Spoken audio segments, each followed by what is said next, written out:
जरा एक स्थिति की कल्पना करते हैं। कोई सुबह उठता है, अपनी कॉफी बनाता है, काम करने के लिए अपना लैपटॉप खोलता है और अचानक उसे पता चलता है कि उसका पूरा ईमेल सर्वर स्पैमर्स की वजह से ब्लॉक हो गया है। ये तो किसी बुरे सपने जैसा है। बिल्कुल। एक लेखक और ब्लॉगर के लिए जिसका पूरा बिजनेस ही न्यूज़लेटर और ईमेल पर टिका हो, ये बहुत भयानक है। और ये असल में डेरियस फुरॉक्स के साथ हुआ था। हाँ, और कोई भी आम इंसान इस स्थिति में क्या करेगा? वही तो, शायद वो पैनिक करेगा, कस्टमर सपोर्ट से घंटों बहस करेगा, या फिर हताश होकर सोशल मीडिया पर अपनी किस्मत का रोना रोएगा। और मजे की बात यह है कि ऐसा करना हमें बहुत ही स्वाभाविक लगता है ना? बिल्कुल। जब हमारे नियंत्रण से बाहर की कोई चीज हमारे काम में बाधा डालती है, तो हम खुद को पीड़ित मान लेते हैं। हम काम टालने के लिए एक बहुत ही तार्किक बहाना ढूंढ लेते हैं। लेकिन डेरियस ने ऐसा कुछ नहीं किया। उन्होंने शिकायत करने के बजाय तुरंत अपनी अगली किताब का ड्राफ्ट लिखना शुरू कर दिया। अरे वाह! हाँ, और यहीं से मुझे एक बहुत गहरी बात समझ में आई, जिसका जिक्र हॉलीवुड फिल्म फाइट क्लब में भी है कि हम हमारी नौकरी नहीं है, हम हमारे बैंक अकाउंट का बैलेंस नहीं है, हम वो हैं जो हम आज अभी इस पल में करते हैं। बहुत सही कहा आप। और इसी विचार ने जन्म दिया डेरियस की शानदार किताब डू इट टुडे को। आज की हमारी इस गहन चर्चा का विषय बिल्कुल यही है। हाँ, हम डेरियस की इसी किताब का बहुत गहराई से विश्लेषण करने वाले हैं, जिसका मुख्य उद्देश्य प्रोक्रेस्टिनेशन यानी काम टालने की आदत को जड़ से खत्म करना, प्रोडक्टिविटी बढ़ाना और जीवन में एक सार्थक लक्ष्य खोजना है। बिल्कुल। वैसे आज के विषय में गहराई तक उतरने से पहले एक छोटी सी बात, ऐसी और भी दिलचस्प ऑडियो बुक्स के विस्तृत विश्लेषण सुनने के लिए इस चैनल को सब्सक्राइब जरूर करें। तो शुरू करें। ठीक है, चलिए इसे विस्तार से समझते हैं। मुझे हमेशा लगता था कि काम टालना बस समय की कमी या थोड़ा बहुत आलस है। ये एक बहुत बड़ी गलतफहमी है जो हम सब पाल कर बैठे हैं। हम इसे टाइम मैनेजमेंट की समस्या मानते हैं। मतलब ये टाइम मैनेजमेंट नहीं है? बिल्कुल नहीं। असल में ये एक इमोशनल रेगुलेशन की समस्या है। काम टालना कभी भी समय के बारे में नहीं होता। तो फिर किस बारे में होता है? ये एक मानसिक और भावनात्मक लड़ाई है जिससे हम भाग रहे होते हैं। इसे समझने के लिए मेरे दिमाग में एक एनालॉजी आ रही है। मान लेते हैं कि कोई अपनी कार चला रहा है और अचानक डैशबोर्ड पर लाल रंग की वो चेक इंजन लाइट जलने लगती है। अब अगर ड्राइवर उस लाइट पर टेप चिपका दे ताकि वो दिखे ही नहीं, तो क्या इंजन ठीक हो जाएगा? जाहिर है बिल्कुल नहीं। मुझे लगता है कि प्रोक्रास्टिनेशन भी हमारे दिमाग की चेक इंजन लाइट है। अगर हम काम टाल रहे हैं तो इसका मतलब है कि अंदर कुछ गड़बड़ है। बहुत सटीक उदाहरण है। शायद हम जीवन में वो काम कर ही नहीं रहे हैं जिसका हमारे लिए कोई अर्थ है, या फिर हम फेल होने से डर रहे हैं। हाँ, और उस एनालॉजी को अगर हम विज्ञान की कसौटी पर कसें तो नतीजे काफी डराने वाले निकलते हैं। अच्छा, कैसे? जब हम उस चेक इंजन लाइट को अनदेखा करते हैं तो इंजन आखिरकार सीज हो ही जाता है। किताब में डायने टाइस और उनके साथियों के एक बहुत ही महत्वपूर्ण शोध का जिक्र है। क्या कहता है वो शोध? उन्होंने साबित किया कि काम टालने की आदत कोई मासूम सी कमजोरी नहीं है। इसके परिणाम बहुत ही टॉक्सिक होते हैं। जो लोग लगातार काम टालते हैं उनमें डिप्रेशन, एंजाइटी और स्ट्रेस का स्तर बहुत अधिक पाया जाता है। बाप रे, मतलब ये सिर्फ आलस नहीं है? बिल्कुल नहीं। ये एक तरह से शराब या किसी भी नशे की लत जैसा है। इंसान खुद को वर्तमान में एक झूठी और अस्थायी राहत देने के लिए अपने ही भविष्य को दांव पर लगा रहा होता है। मतलब वो छोटी सी राहत जो हमें काम टाल कर मिलती है वो असल में एक धीमा जहर है? एकदम सही। लेकिन मैं ये समझना चाहता हूँ कि ये सब शुरू कैसे होता है। अक्सर हम पूरे मोटिवेशन के साथ काम करने बैठते हैं, फिर अचानक ऐसा क्या होता है कि सब बिखर जाता है? यहीं पर अटेंशन का विज्ञान और स्लोप ऑफ प्रोक्रेस्टिनेशन की अवधारणा सामने आती है। इसे एक बहुत ही चिकनी ढलान की तरह देखना चाहिए। ढलान मतलब इंसान काम शुरू करता है, लेकिन दिमाग को थोड़ी सी बोरियत महसूस होती है। तब एक विचार आता है कि बस 1 मिनट के लिए नोटिफिकेशन चेक कर लूं। हाँ, या फिर बस एक ईमेल का रिप्लाई कर दूं। बिल्कुल, वो सिर्फ एक बार ध्यान भटकना उस ढलान पर फिसलने की शुरुआत है। और एक बार फिसले तो फिर YouTube वीडियोस, फिर Instagram रील्स और 2 घंटे बाद इंसान सोचता है कि अब तो फ्लो टूट गया, ये काम कल ही करूंगा। और वो कल जो कभी आता ही नहीं। सही बात है।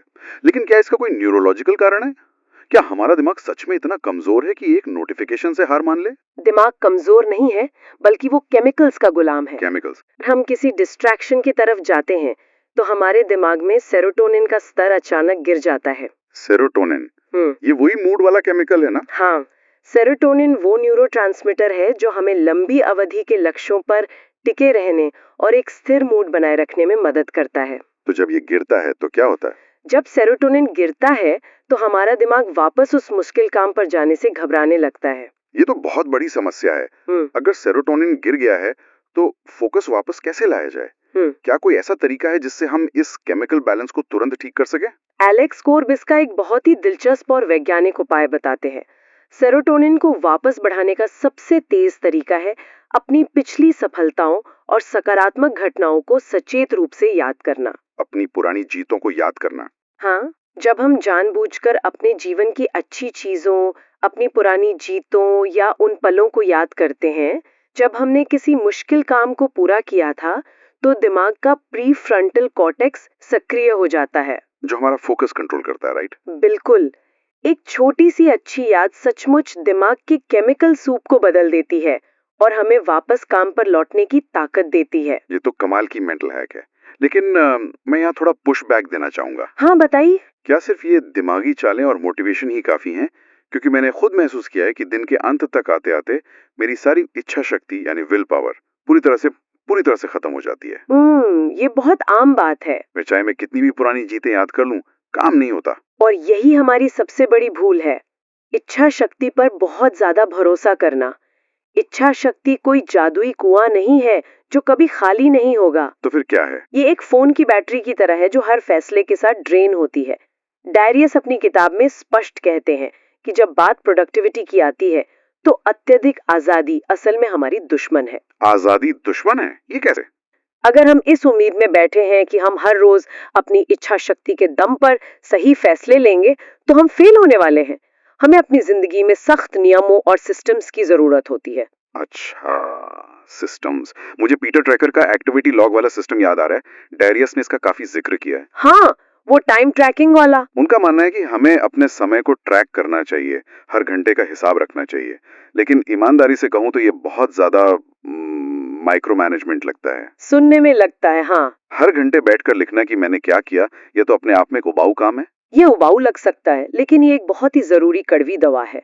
पीटर ड्रकर इसे अपने समय को जानना कहते हैं। और हमें तो पता ही होता है ना कि हम क्या कर रहे हैं। यही तो समस्या है। इंसानी याददाश्त बहुत ही धोखेबाज होती है।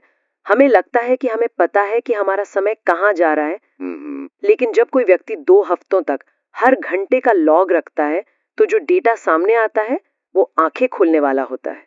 किस तरह का डेटा? इंसान को अचानक पता चलता है कि उसने पूरे दिन में 3 घंटे सिर्फ ईमेल छांटने या सोशल मीडिया पर बहस पढ़ने में बिता दिए। ऐसे काम जिनका रिटर्न ऑन इन्वेस्टमेंट 0 है। बाप रे, 3 घंटे? इसे समय का कचरा कह सकते हैं। जब तक ये कचरा कागज पर ब्लैक एंड व्हाइट में नहीं दिखता, तब तक इंसान उसे अपनी दिनचर्या से बाहर निकालने का कठोर फैसला नहीं ले पाता। समझ गया। अवेयरनेस ही पहला कदम है। बिल्कुल। और दिनचर्या की बात करें तो मुझे डायरियस की वो 30 मिनट की इवनिंग रिचुअल ने बहुत सोचने पर मजबूर किया। वो मेरा पसंदीदा हिस्सा है। हम हमेशा मॉर्निंग रूटीन की बात करते हैं, लेकिन ये सिस्टम कहता है कि एक अच्छी सुबह की शुरुआत असल में पिछली रात से ही हो जाती है। एकदम सही। ये इवनिंग रिचुअल मनोविज्ञान के बहुत ही गहरे सिद्धांतों पर आधारित है। इसे 30 मिनट के ब्लॉक में बांटा गया है। कैसे काम करता है ये? पहले 10 मिनट सिर्फ दिन भर के कामों को लिखने यानी जर्नलिंग करने के लिए होते हैं। ये सिर्फ एक डायरी लिखना नहीं है, इसके पीछे एक मनोवैज्ञानिक कारण है जिसे ज़िगार्निक इफेक्ट कहते हैं। 1 मिनट, ये ज़िगार्निक इफेक्ट क्या है? हमारा दिमाग अधूरे कामों को भूल नहीं पाता, वो उन्हें बार बार बैकग्राउंड में चलाता रहता है, जिससे मानसिक थकान होती है। हाँ, वो लूप चलता रहता है। बिल्कुल। जब हम रात को सब कुछ कागज पर उतार देते हैं तो दिमाग को एक क्लोजर मिल जाता है। दिमाग को ये सिग्नल जाता है कि अब इन बातों को स्टोर करके रखने की जरूरत नहीं है। इससे नींद बहुत गहरी आती है। ये बहुत लॉजिकल है। और फिर अगले 10 मिनट अगले दिन के कैलेंडर की समीक्षा करने के लिए होते हैं। हाँ, कैलेंडर देखना बहुत जरूरी है। मुझे लगता है कि इससे अगले दिन आने वाले किसी भी झटके या सरप्राइज से बचा सकता है। अगर मुझे पता है कि कल सुबह 9 बजे एक मुश्किल मीटिंग है, तो मेरा दिमाग रात भर में खुद को उसके लिए तैयार कर लेगा। बिल्कुल। अनसुलझी समस्याएं और अनिश्चितता ही सबसे ज्यादा एंजाइटी पैदा करती हैं। कैलेंडर देखने से वो अनिश्चितता खत्म हो जाती है। और उसके बाद क्या आता है? इसके बाद अगले 5 मिनट सुबह के लिए कपड़े निकाल कर रखने के लिए होते हैं। कपड़े? ये तो बहुत छोटी सी बात लगती है। ये सुनने में बहुत मामूली लग सकता है, लेकिन ये सीधा डिसीजन फटीग यानी फैसले लेने से होने वाली थकान से जुड़ा है। हाँ, स्टीव जॉब्स या मार्क जकरबर्ग जैसे लोगों का एक ही तरह के कपड़े पहनने के पीछे भी तो यही तर्क था। बिल्कुल सही पकड़े हैं आप। सुबह सुबह हमारा दिमाग ताजा होता है, उसमें फैसले लेने की पूरी बैटरी होती है। उस कीमती ऊर्जा को ये सोचने में क्यों बर्बाद करना कि आज लाल शर्ट पहननी है या नीली। एकदम सही। और अंत में आखिरी 5 मिनट अगले दिन की कल्पना यानी विजुअलाइजेशन के लिए होते हैं। मतलब सिर्फ आंख बंद करके सोचना। ये कोई रहस्यमयी बात नहीं है, बल्कि ये हमारे दिमाग के रेटिकुलर एक्टिवेटिंग सिस्टम को प्रोग्राम करने का तरीका है। वो कैसे काम करता है? जब हम कल्पना करते हैं कि हमारा अगला दिन कैसा दिखेगा, हम किन कामों को सफलतापूर्वक पूरा कर रहे होंगे, तो हमारा दिमाग उन चीजों पर फोकस करने के लिए प्राइम हो जाता है। ये तो बहुत पावरफुल है। हाँ, जब सुबह अलार्म बजता है तो स्नूज बटन दबाने का कोई ख्याल नहीं आता, क्योंकि हमारे पास एक स्पष्ट और आकर्षक योजना होती है। लेकिन एक सेकंड रुकते हैं। हाँ, हमने एक बेहतरीन इवनिंग रिचुअल बना लिया, हमने सुबह के कपड़े भी निकाल लिए, लेकिन मान लीजिए कि सुबह कोई व्यक्ति अपने डेस्क पर बैठता है और फिर भी उसका सिस्टम काम नहीं करता। ऐसा क्यों होगा? क्योंकि उसकी जेब में ही उसका सबसे बड़ा दुश्मन बैठा है, स्मार्टफोन और इंटरनेट। सबसे बड़ा डिस्ट्रैक्शन। इसका इतना विशाल भंडार है कि इंसान 24 घंटे उसे कंज्यूम करना चाहता है। ये तो है। लेकिन अगर कोई उस बफे में 24 घंटे बैठा रहेगा तो उसकी मानसिक तबीयत खराब होना तय है ना? ये सिर्फ एक राय नहीं है, इसके पीछे ठोस विज्ञान है। यहाँ सबसे दिलचस्प बात यह है कि नॉटिंघम ट्रेंट और वुर्जबर्ग विश्वविद्यालय के शोधकर्ताओं ने एक बहुत ही शानदार अध्ययन किया। क्या मिला उन्हें? उन्होंने लोगों को अलग अलग स्थितियों में काम करने को दिया।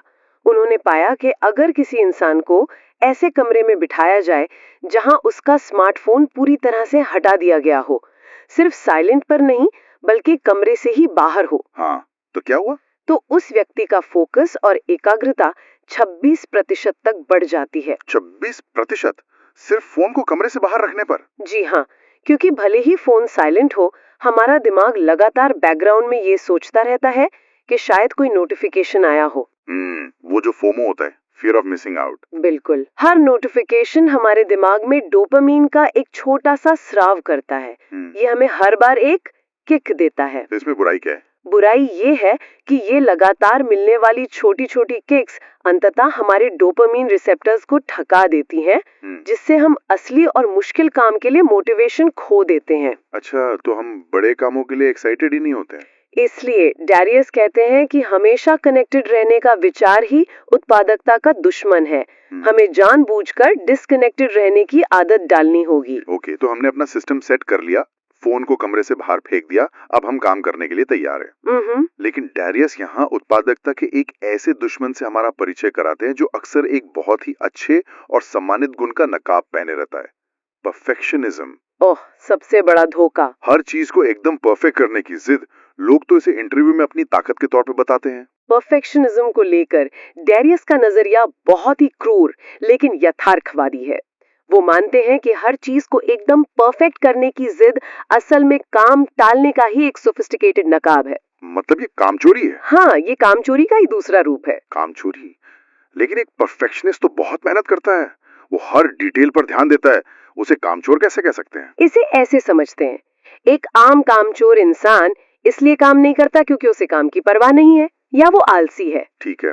लेकिन एक परफेक्शनिस्ट इंसान इसलिए काम शुरू नहीं करता या उसे खत्म नहीं करता क्योंकि उसे गहरा डर है कि उसका काम परफेक्ट नहीं होगा और लोग उसे जज करेंगे।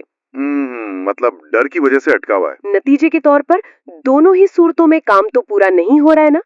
परफेक्शनिज्म असल में फेलियर के डर को छुपाने का एक तरीका है। तो इसका सही उपाय क्या है? कोई भी इंसान अपना काम खराब तरीके से तो नहीं करना चाहता, हम कामचोर भी नहीं बनना चाहते और परफेक्शनिस्ट बनकर अटके भी नहीं रहना चाहते। इसका जवाब एक बहुत ही बेहतरीन कॉन्सेप्ट में है जिसे लर्न्ड रिसोर्सफुलनेस या सीखी हुई काबिलियत कहा जाता है। ये क्या होता है? ये परफेक्शनिज्म और कामचोरी के बीच का एक संतुलन है। इसका मतलब है बीटा टेस्टिंग वाला माइंडसेट अपनाना। जैसे सॉफ्टवेयर कंपनियां अपना बीटा वर्जन लॉन्च करती हैं। बिल्कुल। आप अपना काम शुरू करते हैं, उसे एक सम्मानजनक स्तर तक पूरा करते हैं और उसे दुनिया के सामने रख देते हैं। और अगर उसमें गलतियां हो तो? अगर कोई समस्या आती है या कोई गलती निकलती है तो आप उसे अपनी पहचान या अपने आत्मसम्मान पर हमला नहीं मानते, आप हार नहीं मानते। मतलब फीडबैक की तरह लेते हैं। हाँ, आप उस फीडबैक को डेटा की तरह लेते हैं और एक प्रॉब्लम सॉल्विंग नजरिए से उसे सुधारते हैं। रिसोर्सफुल इंसान कहता है, ये परफेक्ट नहीं है, लेकिन मैं इसे लॉन्च कर रहा हूँ और मैं इसे रास्ते में सुधार लूंगा। ये बहुत ही प्रैक्टिकल अप्रोच है और इस काम को लगातार बिना थके करते रहने के लिए डारियस ने पोमोडोरो तकनीक का जिक्र किया है। हाँ, 25 या 30 मिनट काम और फिर ब्रेक। 30 मिनट काम और 5 मिनट का ब्रेक। मुझे हमेशा लगता था कि ये सिर्फ एक टाइम मैनेजमेंट ट्रिक है, लेकिन इसके पीछे भी इवोल्यूशनरी बायोलॉजी यानी विकासवादी जीव विज्ञान का हाथ है। बिल्कुल, हमारा दिमाग लंबे समय तक एक ही चीज पर लेजर की तरह ध्यान केंद्रित करने के लिए डिजाइन ही नहीं हुआ है। ऐसा क्यों? अगर हम आदि मानव के समय की बात करें, तो जो इंसान एक ही चीज पर घंटों फोकस करता था, उसे कोई जंगली जानवर आसानी से अपना शिकार बना लेता था। हमारे दिमाग को आसपास के माहौल को स्कैन करने और अलर्ट रहने की आदत है। मतलब हमारा दिमाग स्वाभाविक रूप से ब्रेक चाहता है ताकि वो अपने आसपास के खतरों को चेक कर सके। सही कहा। ये छोटे छोटे 5 मिनट के ब्रेक हमारे दिमाग के उस सर्वाइवल मैकेनिज्म को शांत करते हैं और उसे रीसेट करने का मौका देते हैं। तो अगर हम ब्रेक ना लें तो क्या होगा? बिना ब्रेक के लगातार काम करने से दिमागी थकान होती है और काम की क्वालिटी तेजी से गिरने लगती है। पोमोडोरो हमारे दिमाग की प्राकृतिक लय के साथ काम करता है, उसके खिलाफ नहीं। चलिए, काम खत्म करने की बात हो गई। अब इसी गति को एक दिलचस्प चुनौती से जोड़ते हैं जिसने मुझे किताब पढ़ते समय बहुत हैरान किया। कौन सी चुनौती? डारियस ने एक साल में 100 किताबें कैसे पढ़ें, इस पर एक पूरा सेक्शन लिखा है। उनका सिद्धांत है ABR, ऑलवेज बी रीडिंग, मतलब हमेशा पढ़ते रहें। हाँ, हर जगह। चाहे आप ट्रेन में हो, वेटिंग रूम में हो, हमेशा पढ़ते रहें। लेकिन मेरा यहाँ एक बहुत बड़ा डाउट है। क्या? एक साल में 100 किताबें पढ़ना, ईमानदारी से कहूं तो ये सिर्फ सोशल मीडिया पर दिखावा करने के लिए एक वैनिटी मैट्रिक लगता है। इंसान इतनी तेजी से पढ़कर ज्ञान को अपने दिमाग में कैसे रोक सकता है? क्या ये सिर्फ पन्ने पलटने का खेल नहीं बन जाएगा?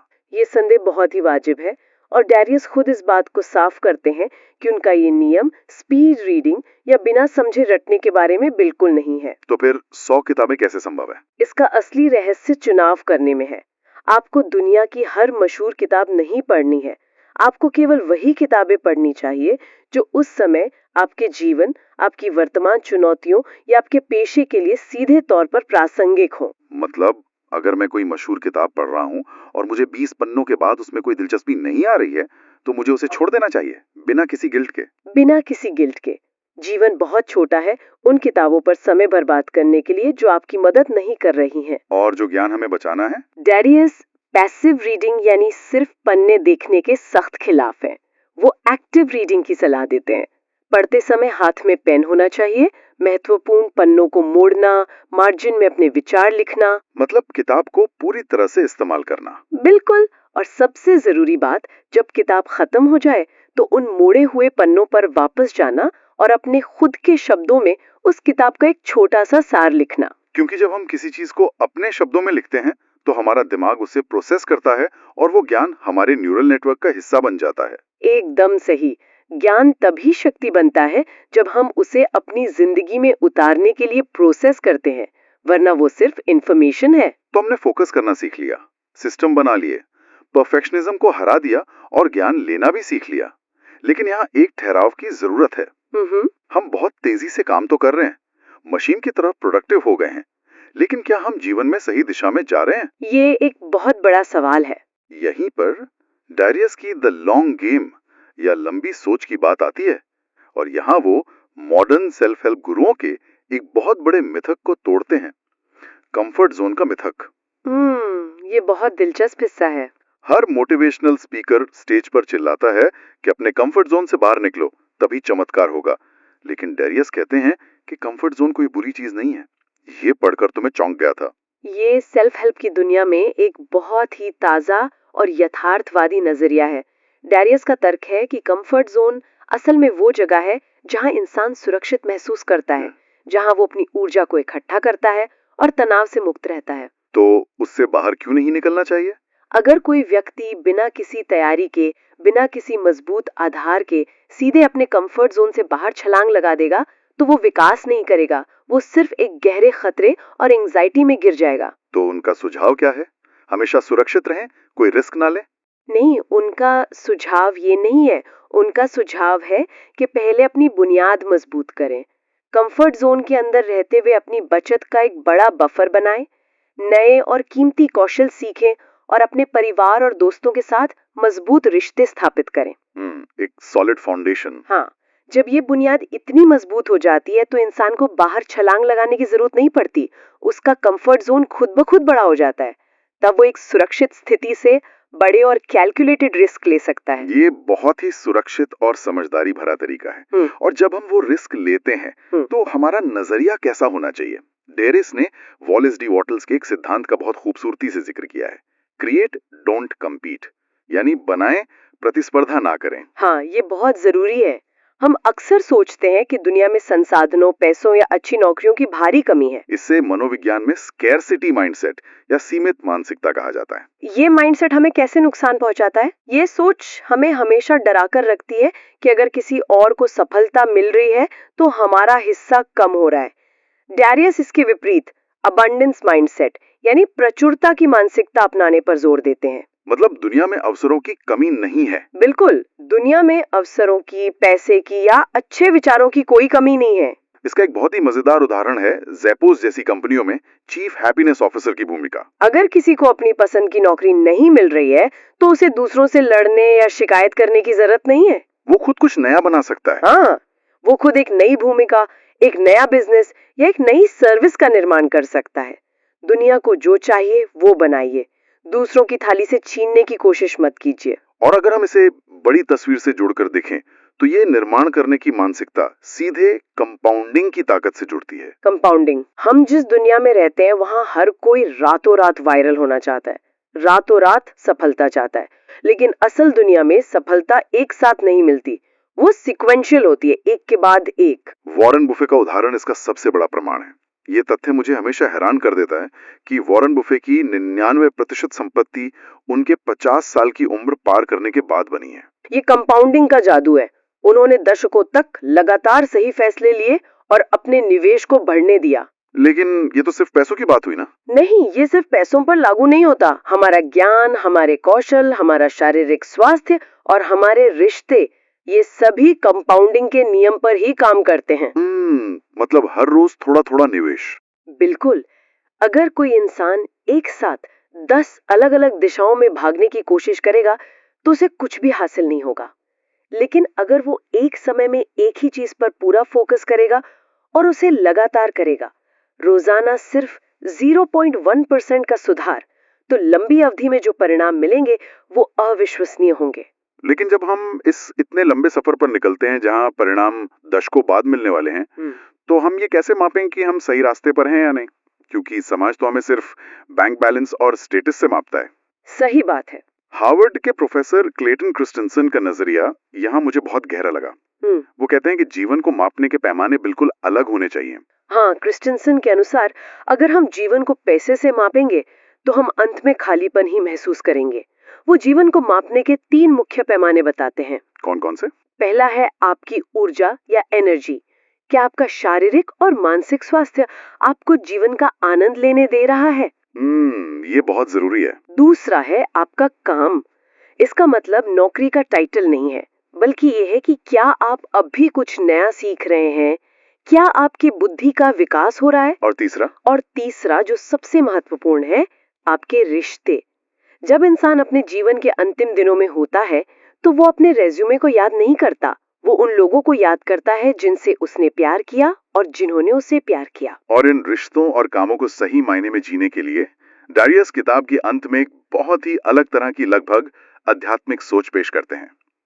अमर होने की तरह जिएं, लिव लाइक यूर इमॉर्टल। ये बहुत ही डीप थॉट है। शुरुआत में ये सुनकर बहुत अजीब लगता है, क्योंकि हमने तो हमेशा यही सुना है कि जिंदगी बहुत छोटी है, जो करना है आज ही कर लो, कल किसने देखा है। हाँ, लेकिन जिंदगी छोटी है वाली सोच एक तरह का पैनिक पैदा करती है। ये इंसान को जल्दबाजी में फैसले लेने, शॉर्ट टर्म प्लेजर के पीछे भागने और हमेशा एक अजीब सी घबराहट में जीने पर मजबूर करती है। तो अगर हम सोचें कि हम अमर हैं तो क्या होगा? डैरियस कहते हैं कि जरा सोचिए, अगर आप सच में ये मान लें कि आपके पास असीमित समय है, कि आप अमर हैं, तो क्या होगा? आपके फैसलों में एक अद्भुत गहराई और शांति आ जाएगी। मतलब वो भागदौड़ खत्म हो जाएगी। बिल्कुल। आप अपने स्वास्थ्य का बेहतर ख्याल रखेंगे, क्योंकि आपको लंबे समय तक इसी शरीर में रहना है। आप दूसरों के साथ ज्यादा सम्मान और धैर्य से पेश आएंगे। आप ऐसे प्रोजेक्ट शुरू करेंगे जिन्हें पूरा होने में 20 साल लगेंगे। ये नजरिया हमारे कंधों से समय का वो भारी बोझ उतार देता है। और फिर जब हमें सच में बैठकर काम करना होता है, तो हम बिना किसी चिंता के पूरी शिद्दत से काम करते हैं। जैसे बॉक्सर फ्लॉयड मेवेदर का रिंग में उतरने से पहले का मंत्र है हार्ड वर्क डेडिकेशन, यानी कड़ी मेहनत, समर्पण। या खुद डेरियस का रोज सुबह का मंत्र लेट्स गो, चलो शुरू करें। ये छोटे छोटे मंत्र बहुत काम आते हैं। हाँ, ये हमें भविष्य की चिंताओं से निकालकर सीधे वर्तमान के एक्शन में ले आते हैं। मंत्र हमारे दिमाग के लिए एक मानसिक स्विच की तरह काम करते हैं। जब भी डर, चिंता या काम टालने की आदत हम पर हावी होने लगती है, ये मंत्र उस शोर को काट देते हैं। वो हमें वापस ले आते हैं। वो हमें वर्तमान पल में वापस ले आते हैं और हमें वो करने के लिए प्रेरित करते हैं जो पूरी तरह से हमारे नियंत्रण में है, हमारा आज का कर्म। तो आज हमने इस गहरी चर्चा में एक बहुत ही लंबा सफर तय किया है। हमने डेरियस फोरॉक्स की डू इट टुडे के जरिए ये समझा कि कैसे काम टालने की आदत महज समय की कमी नहीं, बल्कि एक गहरी मानसिक लड़ाई है। बिल्कुल। हमने इच्छा शक्ति के भ्रम को तोड़ा और अपनी दिनचर्या में सिस्टम्स बनाने, जैसे इवनिंग रिचुअल और समय को ट्रैक करने के विज्ञान को समझा। हमने ये भी जाना कि परफेक्शनिज्म असल में फेलियर के डर का नकाब है और लर्न रिसोर्सफुलनेस ही इसका असली इलाज है। और सबसे जरूरी बात, हमने सफलता को रातों रात मिलने वाले चमत्कार की बजाय कंपाउंडिंग और एक लंबी सोच के रूप में देखना सीखा। एकदम सही समरी है ये। तो इन सब का आखिर मतलब क्या है? डेरिस की किताब सिर्फ रोबोट की तरह और ज्यादा काम करने के बारे में बिल्कुल नहीं है। ये सही काम करने, फालतू के शोर को खत्म करने और अपने जीवन को एक असली अर्थ देने के बारे में है। बिल्कुल, यही इस किताब का सार है। लेकिन इस पूरी चर्चा के बाद मेरे दिमाग में एक बहुत ही गहरा विचार घूम रहा है, जो मैं आप सबके लिए छोड़ना चाहता हूँ। जरा सोचिए, अगर हम सच में अपने अवचेतन मन में ये मान लें कि हम अमर हैं और हमारे पास अनंत समय है, तो क्या ये जो प्रोडक्टिविटी और हर समय बिजी रहने का पूरा कॉन्सेप्ट है, यही खत्म नहीं हो जाएगा? सोचने वाली बात है। क्या तब हम सिर्फ एक चेकलिस्ट से कामों को काटने की अंधी दौड़ से बाहर निकलकर उस काम के असली अर्थ और उसकी गहराई पर अपना ध्यान नहीं देंगे? अगर हमारे पास सच में अनंत समय है, तो फिर जल्दबाजी किस बात की?